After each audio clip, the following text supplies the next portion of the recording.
Assalamualaikum warahmatullahi wabarakatuh. Selamat pagi, siang, sore, malam, Bu Evi. Perkenalkan, nama saya Muhammad Raka Ilham.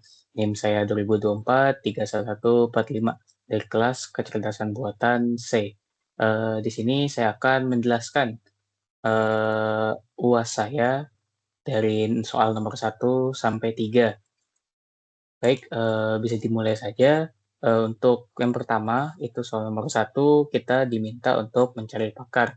Di sini saya memilih kakak tingkat saya di lab sekaligus di UKM saya, itu Kak Sakura, di mana NIM dia itu 2023 31001. Dia itu di UKM atau Badan Otonom ini sebagai mantan Head Human Research periode 2025-2026. Nah, di sini saya memilih dia dikarenakan saya sebelumnya juga bekerja sama dengan dia sebagai staf dan dia kepalanya, dan itu yang mendasari saya untuk memilih Kak Sakura.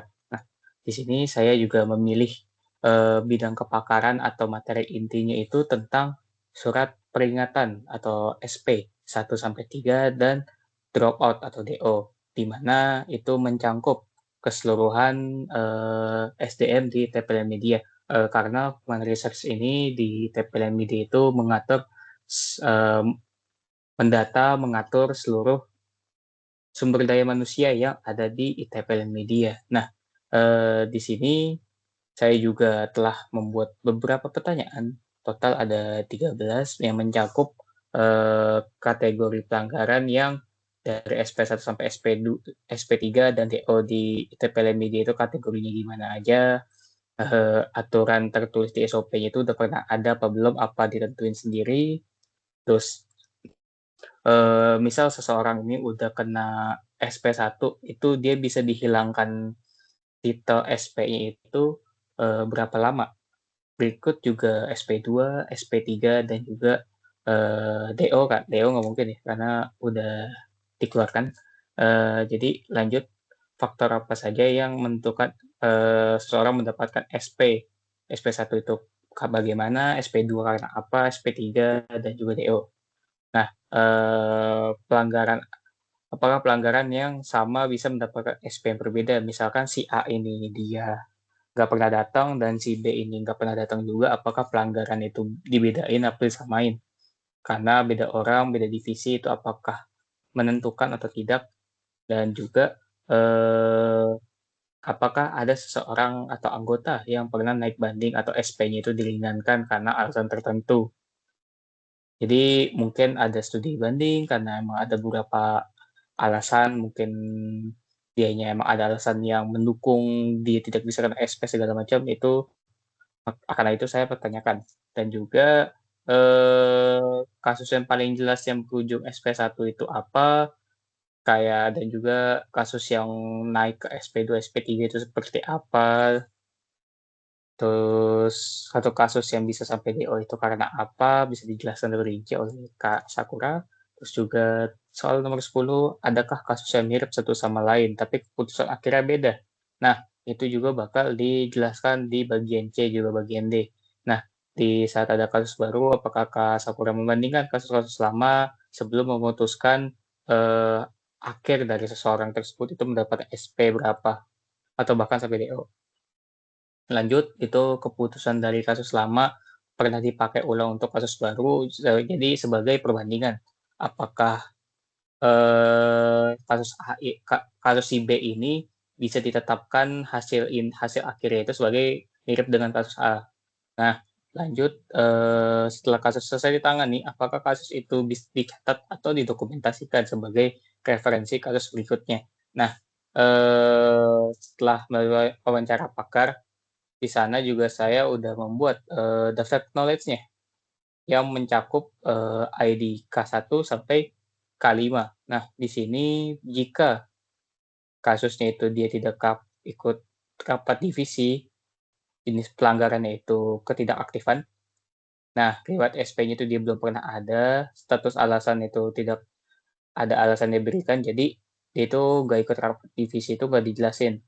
Nah, jabatan dia staff, dampak nama baik, apakah karena dia nggak ikut rapat divisi ini, membuat nama baik ITPL Media maupun ITPL itu tercoreng. Nah, di sini tidak ada dan akhirnya karena dia sering tidak ikut rapat divisi masuk ke SP1. SP1 ini nanti diberikan surat dan juga diminta untuk diri dia itu mengevaluasi diri. Jika tidak akan terkena hukuman lain seperti SP2. Nah, lanjut ini SP1 berulang, kan aktifannya ya nggak aktif lagi, dia udah pernah dapat grade SP, tidak ada alasan lagi, dan dia staff, terus dampak nama baiknya tidak ada, nah dia dapat SP2 dengan tambahan. Karena kalau misalkan SP1 disuruh introspeksi diri itu nggak bisa, akhirnya kita menambahkan tugas sebagai evaluasi dia, apakah dia beneran serius nih di TPL Media. Nah, lanjut di K3 itu dia nggak jerah sama SP terus SP2, tetap nggak aktif, dan dia itu dari SP1 SP2, alasannya nggak dijelasin lagi, dia masih staff dan tidak ada dampak nama baiknya, dia mendapatkan SP3. Nanti SP3 ini bakal dipanggil oleh eh, pemimpin-pemimpin tertinggi di TPL Media dan dievaluasi dia seperti apa. Karena kan kalau sebelumnya di SP2 ini hanya bersama Etsar saja. Nah, tapi kalau di SP3 ini dia bakal bertemu sama seluruh kepala-kepala di TPL Media. Dia ini beneran serius nggak sih di TPL Media. Oke, lanjut. Nah, kasus yang berbeda, misalkan dia hilang tanpa laporan, dia juga tidak aktif, tapi dia di sini ada alasan jujur. Alasannya mungkin karena dia ada masalah di keluarganya atau segala macam. Nah, itu jika dikonfirmasi benar, SP1-nya ditarik. Tapi kebalikannya nih, misalkan dia hilang tanpa laporan dan dia ternyata bohong. Misalkan dia bilangnya A, ternyata dia pas dia menghilang itu ngelapornya B. Nah, dia bisa ada kemungkinan kena SP3, tergantung masalah dia juga.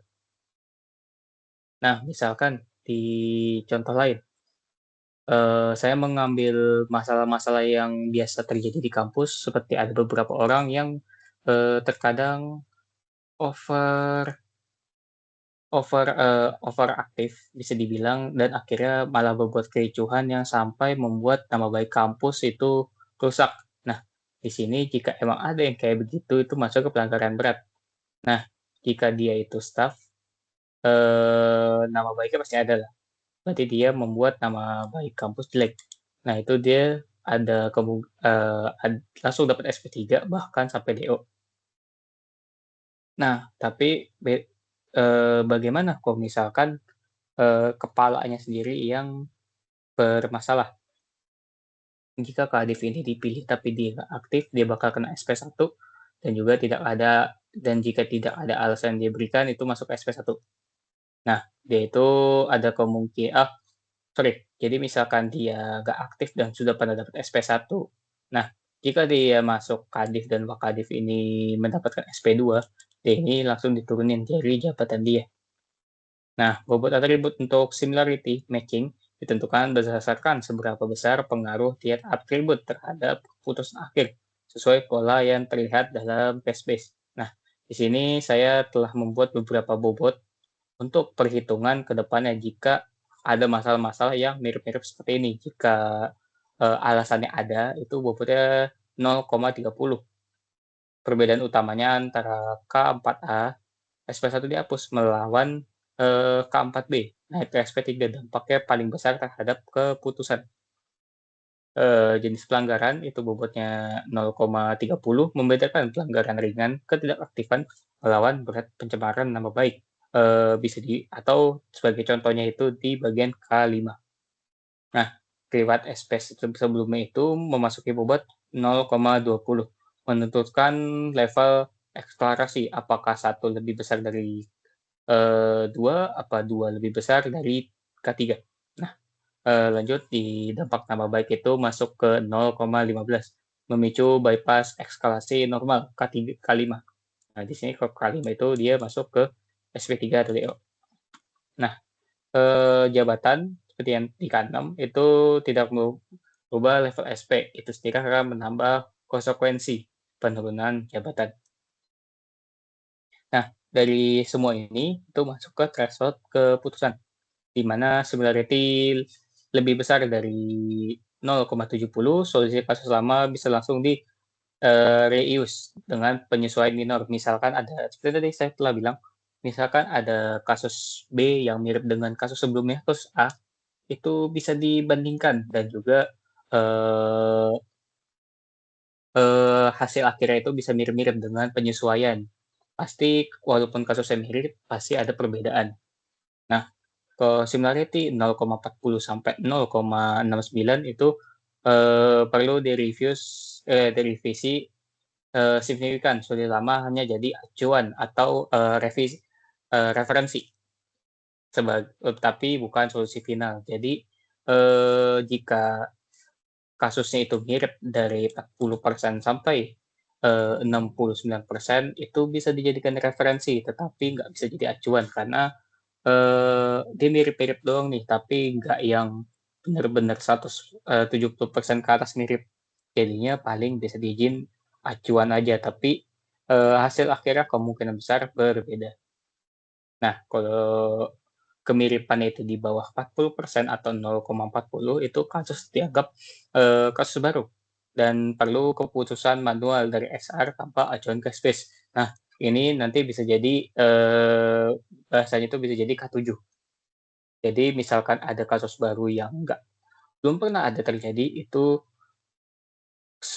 sebagai SR, Kak Sakura wajib mengevaluasi ulang dia ini bagaimana kasusnya, masalahnya, dan juga hasil akhirnya. Nah, di sini pilih salah satu metode dari rule based reasoning atau case based reasoning untuk membuat sebuah sistem pakar berdasarkan jawaban C. Di sini saya memilih CBR atau case based reasoning, di mana saya memiliki contoh kasus di mana contohnya itu anggota yang bisa kita panggil X, dia itu merupakan staf divisi kreatif di TPL Media, dia itu 3 minggu tidak hadir rapat dan tidak mengerjakan job desk yang ada di TPL Media ataupun di divisi dia. Nah, dia itu alasannya sakit, tapi nggak ada bukti. Biasanya kan kalau di kampus-kampus sakit itu butuh surat. Nah, tapi dia nggak ada. Dan juga belum pernah melapor sebelumnya. Jadi karena dia udah ketahuan nggak aktif, dia baru bilang sakit, tapi nggak ada surat sakit dan juga belum pernah ngelapor kalau dia pernah sakit. Nah, di sini yang pertama, Red Travis dengan weighted similarity itu formulanya similarity sum bobot atribut dengan kecocokan atribut skor kecocokan 1, cocok 0,5 sebagai cocok atau ambigu, 0 sama dengan tidak cocok. Nah, di sini kita mulai perhitungan untuk mencocokkan apakah dia itu similarity atau kecocokan itu berapa. Di sini kita bisa membandingkan dengan kasus-kasus sebelumnya di sini. K1, 4A, 4B, dan juga K5.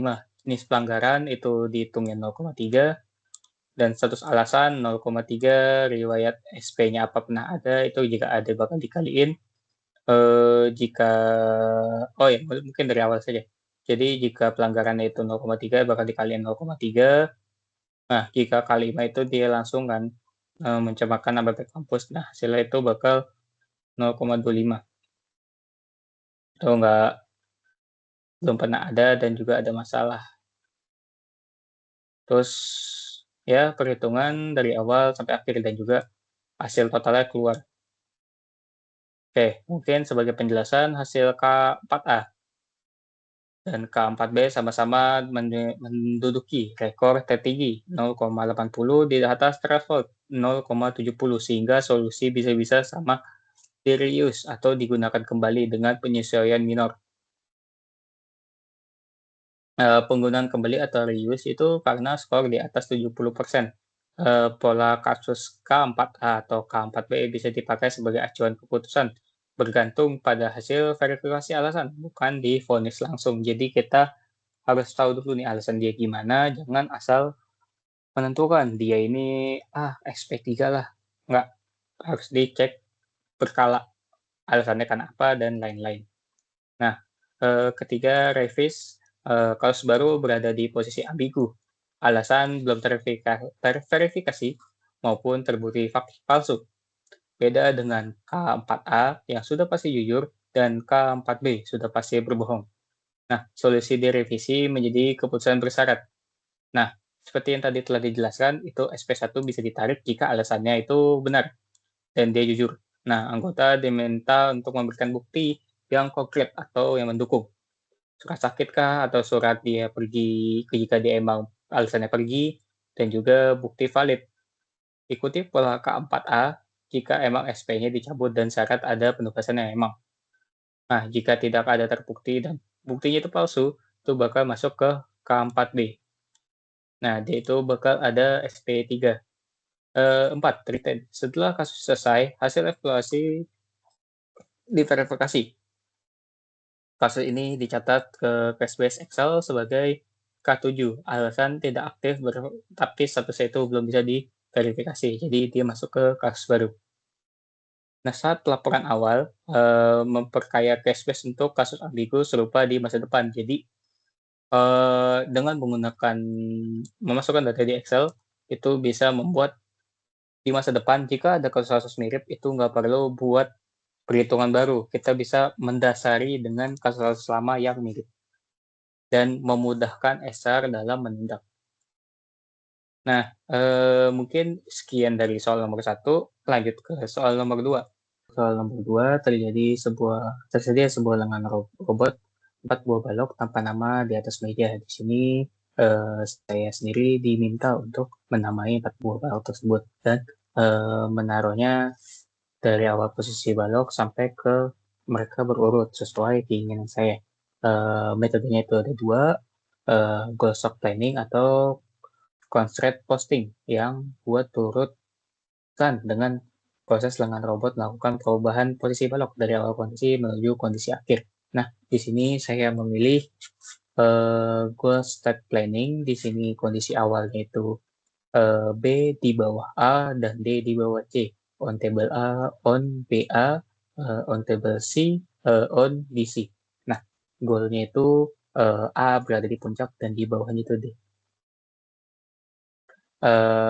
Pertama itu kita harus membongkar tumbukan dari C dan D. Sebenarnya bisa dari B sama A, tapi saya memulai dari kanan. Nah, di sini stack teratasnya itu kita melakukan unstack dulu untuk D dan C. Jadi dipisah. Nah, dan di current state yang setelah udah diangkat ini, on table A, on BA. On table C, karena di atasnya itu nggak ada apa-apa, jadi clear C. Dan pengaitnya itu memegang D. Nah, langkah kedua itu menaruh D di bawah dengan cara pull down. Terus setelah sudah di pull down, kondisi buat saat ini itu on table A, on BA, on table C, clear C, on table D, clear D. Karena pengaitnya udah nggak megang apa-apa, berarti arm empty. Mungkin di sini nggak terlalu kelihatan, tapi di sini saya menulis arm empty. Nah, lanjut di sini proses kedua itu membangun tumpukan baru di di atas D. Nah, langkah ketiga itu kita melakukan pick up kepada C setelah C-nya itu udah bisa diangkat, berarti kita bisa menaruhnya di D. Tapi untuk langkah ketiga ini posisi current state-nya itu on table A, on BA, on table D, clear D, dan pengait itu memegang C. Langkah keempat itu kita melakukan stacking kepada C dan D. Current state itu on table A, on BA, on CD, clear C, arm empty. Nah, lanjut. Nih, langkah kelima ini kita melakukan unstack kepada B dan A, sama seperti tadi, on table A, clear A, on DC, clear C, holding B. Di sini memegang B, pengaitnya, karena itu kita menuliskan holding B. Nah, setelah itu kita melakukan stacking di BC. Kenapa dia nggak dipanggil? Karena dia orang ketiga biasa untuk eee, algoritma robot itu hanya 2 yang berdekatan. Nah, karena kita mengambil B, yang paling dekat itu C, jadi stack BC. Current state di aksi itu on table A, clear A, on CD, on BC, clear B, arm-nya empty. Dia sudah tidak membawa apapun. Nah, lanjut, di langkah keempat, di bagian keempat itu di langkah ketujuh kita melakukan ya salah satu langkah terakhir, kita melakukan pick up A. Di sini on CD current state-nya, on BC clear B holding A, memegang A. Langkah ke-8 atau langkah terakhir itu kita melakukan stacking kepada A dan B. Current state sudah aksi itu on table D, on CD, on BC, on EV. Bisa kita anggap ini clear. Robot berhasil mengatur sebuah balok-balok ini berurut dari D sampai A. Nah, lanjut ke soal terakhir atau soal ketiga, itu kita diminta untuk memilih dataset, mencari dataset di Kaggle. Saya memilih Kaggle sebagai untuk mencari dataset dan juga memilih algoritma. Di sini saya mengambil KNN dan datasetnya itu dataset public Kaggle yang berjudul Social Network Ads. Nah,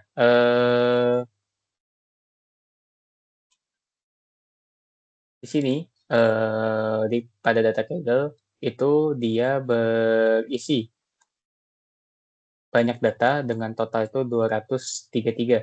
Nah, saya setelah saya mendapatkan data tersebut, saya tidak serta-merta untuk menggunakannya karena sesuai deskripsi deskripsi tugas itu harus memiliki 30 sampai 50 data.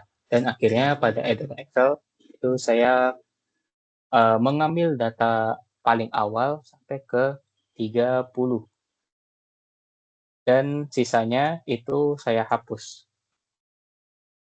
Karena saya memilih data pertama dikarenakan setelah saya mengecek dari data akhir, bisa saja saya mengambil data akhir sampai ke 244 sampai ke 204 atau 214 itu, tapi terlihat dari datanya itu lebih baik yang nomor 1 sampai 30.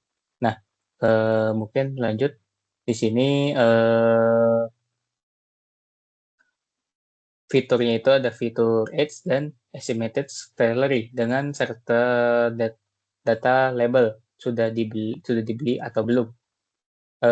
Mungkin sedikit penjelasan dari dataset ini. Dataset ini sesuai namanya Social Network Ad, di mana seperti yang mungkin Ibu lihat di YouTube, di Instagram, mungkin di Facebook dan juga Twitter, setiap kita melakukan scrolling itu biasanya kita muncul sebuah iklan, mungkin dari Shopee, dari baju yang terafiliat dengan Shopee atau Tokopedia dan lain-lain. Nah, dataset ini mengambil data tentang itu. Jadi apakah sudah terbeli, apakah ads itu berguna apa tidak, apakah pengguna yang melakukan scrolling itu menekan dan bahkan sampai membeli. Nah, dataset tentang itu.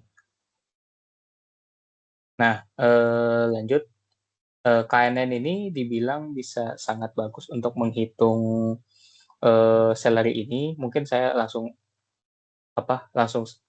lengkap dulu ke bawah, karena di sini kita bisa melihat rata-rata orang yang melakukan scrolling itu di umur berapa. Di sini saya mengambil 3 rata-rata tertinggi, di mana angka tersebut adalah tahun di umur 29, 35, dan 27 dengan pendapatannya itu 80.000, 80, 80.000, 65.000, dan 84.000. Jarak ke D-nya itu 0,0789 dan 0,1459 dan 0,1496. Dengan label itu tidak pernah membeli karena memang rata-rata untuk salary tertingginya itu mereka tidak membeli. Paling dari estimated salary yang rendah.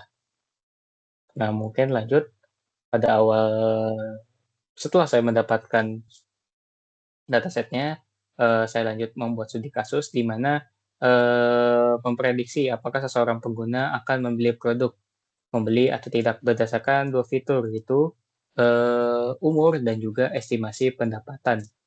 Nah, di sini, kategorinya supervised learning klarifikasi, label berupa kategori itu telah dibeli atau tidak dibeli. Algoritma yang saya pakai itu KNN, Knairsted-Nyberg, dengan K-nya itu 3, data ujinya itu 30, yang menguji validasi prediksi. Rata-rata umurnya itu 33 dengan estimasi pendapatan 74. Label asli, belum membeli, disembunyikan untuk melakukan prediksi. Jadi, kita nih ngecek nih, dari data ini apakah benar dia itu membeli atau tidak. Nah, lanjut, setelah kita sudah mendapatkan data ini, setelah kita menentukan, kita melakukan perhitungan matematisnya, di mana langkah satunya itu, kita menormalisasi, melakukan min, max, scaling. Skala umur atau age di rentang 18 sampai 49 tahun dan estimasi pendapatan 18.000 sampai 150.000 yang sangat berbeda jauh. Tanpa normalisasi, jarak akan didominasi sepenuhnya oleh estimasi pendapatan. Rumus yang kita pakai yaitu X pangkat 1 sama dengan X min dalam kurung itu dibagi dalam kurung max min. Jadi yang paling tinggi sama paling rendah itu dikurangi dari pendapatan tertinggi dan juga terendah. Dari 30 data training diperoleh umur minimal itu 18 tahun dan juga umur maksimal 49. Salary minimal 18 dan salary maksimal atau pendapatan maksimalnya 150.000.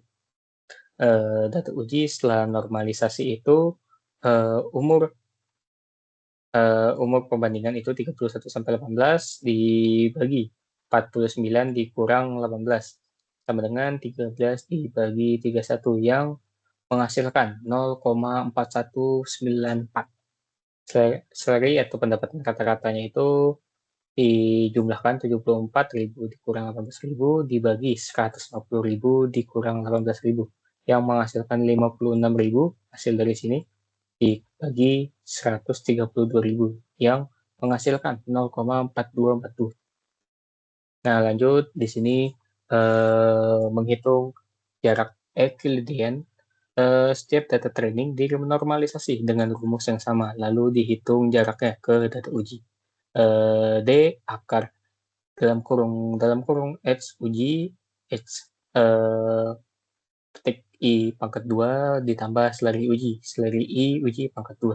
Sebagai contoh untuk data ke-16, itu dalam tabel itu age-nya dia umurnya itu 29 dengan pendapatannya itu 80.000. Jadi dihitung dikurang dengan 18 dengan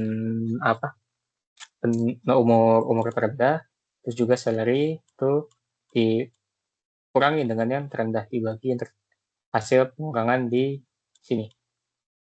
Hasilnya 0,4697. Terus lanjut menghitung lagi untuk akarnya.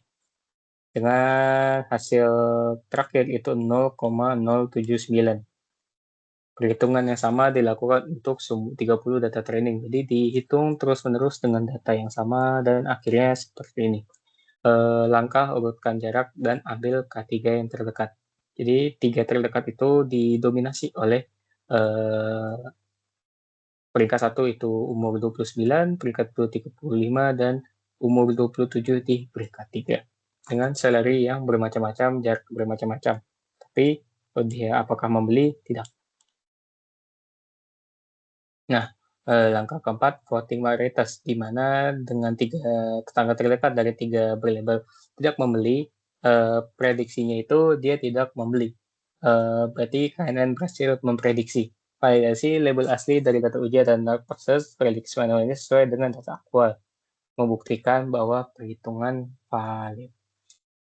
Nah, mungkin sebagai penutup, Saya untuk membantu saya mempelajari eh, pendukung saya sebagai UAS ini, saya lakukan 2 kali prompting, di mana saya menggunakan Claude karena menurut saya ini AI yang sangat canggih untuk pembelajaran, dan di mana saya itu eh, untuk membantu saya menghitung di soal nomor 1, di mana kita membutuhkan CBR dalam poin C itu untuk akar. Nah, tapi di sini saya juga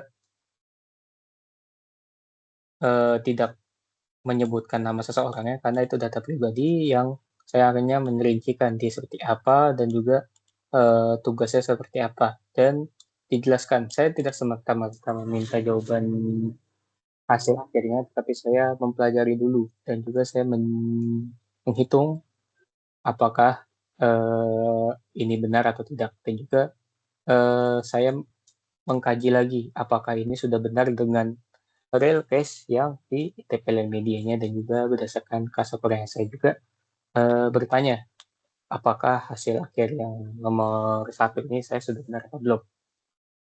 Nah, lanjut di prompting nomor 2 ini saya untuk nomor 3, di mana mungkin saya masih agak merasa ragu dengan perhitungan saya, di mana saya itu menggunakan perhitungan normalisasi ini, menurut saya ini sudah benar, dan juga tapi saya tetap mengevaluasinya kepada Claude, yang ternyata perhitungan saya benar, tetapi dihitung jarak Euclidean ini saya eh, hampir paham, tapi saya akhirnya meminta untuk memberikan rumus agar saya bisa menghitung dan membuat hasil seperti ini. Mungkin saya juga menentukan K-nya 3 dengan data yang telah saya kurangin sendiri melalui Excel. Nah, terus eh, mungkin sekian dari saya. Terima kasih telah mendengarkan Ibu Evi. Mohon maaf bila ada salah kata. Wa taufiq wa hidayah. Wassalamualaikum warahmatullahi wabarakatuh.